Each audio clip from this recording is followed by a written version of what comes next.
చాలా మందికి ఈ దేశంలో అసలు వాళ్ళు పుట్టినటువంటి సమయం తెలియని వాళ్ళు ఉంటారు. పాపం వాళ్ళకి తెలియదు. వాళ్ళు జాతకర్మ చేయించుకున్న వాళ్ళు కారు, వాళ్ళకి జాతకాలు తెలియనప్పుడు ఎవరైనా ఇబ్బందులు పడుతున్నారనుకోండి, పెద్దలు ఏం చేస్తారంటే వాళ్ళు పడుతున్న ఇబ్బందిని వింటారు. బహుశः జాతకంలో వీళ్ళకి ఈ దోషం ఉంటుందేమో అని అనుమానం ఉంటే ఓసారి శ్రీకాళహస్తి వెళ్ళి దర్శనం చేసుకో అంటారు. శ్రీకాళహస్తి వెళ్ళి దర్శనం చేసుకోని ఎందుకంటారంటే, లోపలికి వెడుతున్నప్పుడే అపసవ్యంగా వెడతాడు.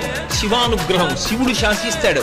అపసవ్యం నీకిష్టం, వాడు నాకు అపసవ్యంగా వచ్చాడు, అవమానం నాకు, కానీ నేను దాన్ని సత్కారంగా స్వీకరిస్తున్నా, వాడి జోలికి నువ్వు వెళ్ళడానికి వీల్లేదు.